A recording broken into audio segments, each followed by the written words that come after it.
Hello folks, this is Mike, and I am once again doing an unpacking video. Now, I may not need the scissors for this.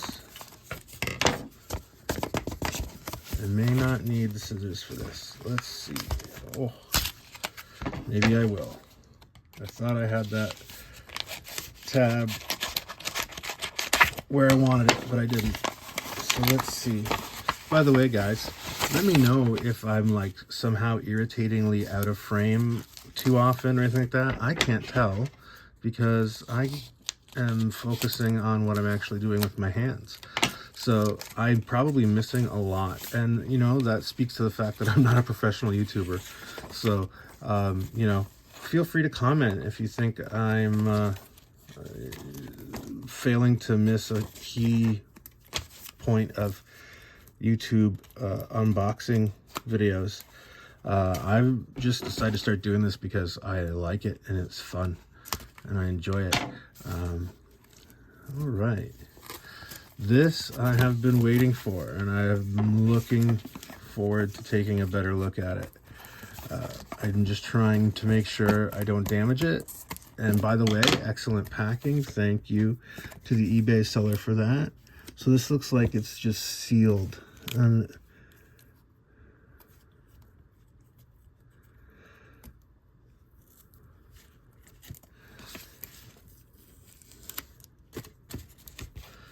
okay, so I guess that this package, I don't know photo storage, so I'm guessing this white film is to keep it from you know, getting faded by the sun, which makes sense. So this is what it is it is a print, a small postcard size print that was done in 1999. So this is vintage WWF. As you can see, the WWF logo there still. And this was from WrestleMania 3. So this is like a trading card, but postcard sized and printed on more of a photo paper stock. A thicker one though. Anywho, it is a photo of Andre the Giant versus Hulk Hogan from WrestleMania 3 as detailed on the back. So this is number 5 in a series. I have yet to actually see anyone offering this entire series, but I'm a huge Hulk Hogan fan. You guys know I'm a Incredible Hulk fan, and you know, as a kid, to me, Hulk Hogan was the wrestling version of the Incredible Hulk. So I followed him and idolized him a lot in the 80s. Now, I know a lot of wrestlers today don't have many nice things to say. I've seen all the online shoot interviews and stuff, and I love all those guys from back then, and I love all those wrestlers. You know, but I was definitely a Hogan fan, and, you know, I don't care about what's happened since then. I can say I really enjoyed my fandom of Hulk Hogan in the 80s. So this is going in my personal collection, and I'll eventually make time to research this series more and see if I can find anyone selling more of them. It was produced by Comic Images, and it's part of a duo cards by the looks of it. But yeah, nice jumbo size. 1999 vintage. Although, I mean, WrestleMania 3 took place in 87, so I guess this series was produced in 99. But yeah, that takes me back, man. I remember watching Hulk Hogan body slam Andre the Giant, and everyone thinking that that would have been impossible. And, you know, hindsight, looking back, Andre, clearly they planned ahead. Andre himself is actually at one of his thinner stages. I think he must have probably actually lost some weight in anticipation of this match, where Hogan was going to body slam him. So, I mean, Andre the Giant also, and even more, arguably in some circles, but I would say more iconic. Even, you know, if you don't think Hogan when you hear 80s wrestling, you think Andre the Giant. And, you know, Andre the Giant was huge, not just, I don't mean physically, I mean popularity, and maybe even more so today. Yeah, no, so this is really cool kind of nostalgia stuff that I love. And this is why I do this. So this is going to go in my personal collection. And I'm going to do some more research on this Duo Cards series by Comic Images.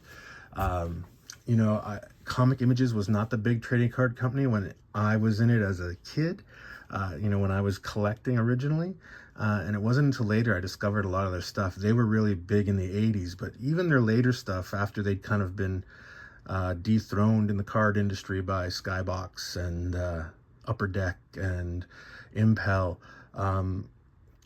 their later stuff I didn't even realize they had made, but they did kind of join that high-end, thicker cardstock, glossy chrome era that came in the mid-90s, and they produced some really nice stuff. So I'm gonna look into that, but right now I'm just gonna put this in my private collection, and I'm gonna save that to enjoy and read and research more about later, and find out if there's a way I can get this whole set that I can actually afford.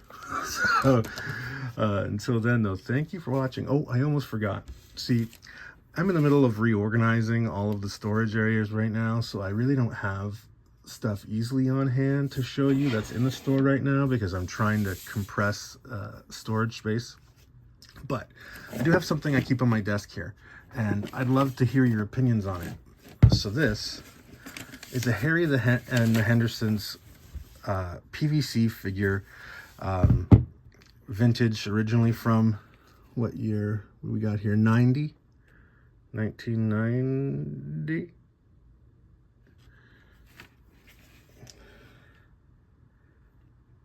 It looks like the toy was made in 91. So this was a gift that someone gave me, someone close to me. And during my experimental art phase, where I was producing resin art, cold cast resin art, I coated this guy in a layer of cold cast resin, so it solidified him up, and I felt like at the time I just wanted to help preserve him. So that clear layer you see there, that's actually the layer of clear resin I covered this PVC figure in. Not something I would normally recommend to do, not necessarily a traditional preservation technique, but at the time it was something I was experimenting with, and you know, I wanted to do something to help preserve this guy. So my question to you is, should he end up on eBay eventually? Do you think there's a market? Because I have technically altered the original figure. The figure itself would probably be worth more without all of this resin on it, I would think. But you know, I'm not even sure I want to. But if I did, I've been looking at the trading card set from 89, 90 for Harry and the Hendersons, and thinking about getting that. Maybe that would be a cool thing to get, and when I'm done enjoying them, I could put them together as a lot on eBay. And you know, someone else could enjoy a whole Harry and the Hendersons memorabilia. Or maybe I'd go the other way, and I would make it bigger and make some art that that I can't think of the word right now, that utilizes this guy as part of it, and perhaps make a holder to hold the trading card set for my personal collection.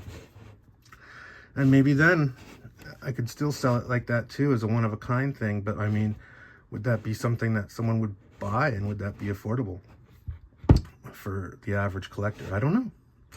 So what do you guys think? I'd love to hear your opinions, and as always, thank you for watching, and I will see you next time.